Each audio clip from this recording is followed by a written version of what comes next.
Suddenly the strands appear under Jonah and touch his stomach, so he makes a jump to finally reach the top of the table. The strands left bleeding wounds on his skin and Jonah starts to feel dizzy, so he lays down while hearing a pitching sound in his ears instead of his friends' worried voices. After a few seconds of resting, Jonah snaps out of it and complains about the pain, explaining it feels like 1,000 jellyfish. Since the wounds aren't very deep, Ronnie concludes the strands are poisonous. Jonah takes a deep breath and forces himself to move since there's a bag on the bench. He finds some food and accidentally drops a banana, which doesn't sink.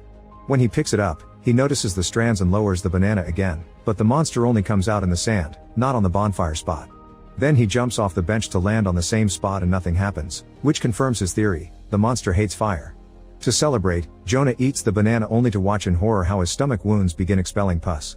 Kaylee calms him down with gentle but firm words, telling him to get back on the table and check the bag again. He finds some drinks and begins tossing them at his friends, but when he's tossing the last can, the bench cracks and he slips.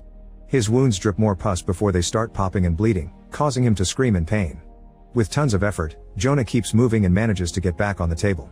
At the same time, the surfboards are moving on their own, which means the monster is taking away any means they may use to move.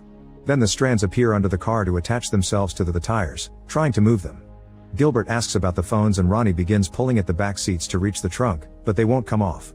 She announces she'll try standing on the bumper to open it instead, but the metal is hot so she must cover the trunk with a towel.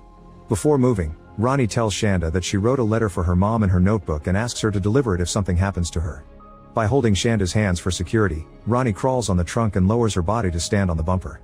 Meanwhile, Kaylee checks on the others. Jonah is unconscious and Gilbert will pass out soon from the heat, not to mention the barrel metal is digging into his skin.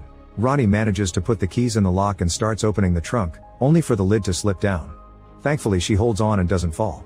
She tries again and the lid hits her legs, causing her to slip and land on top of the trunk.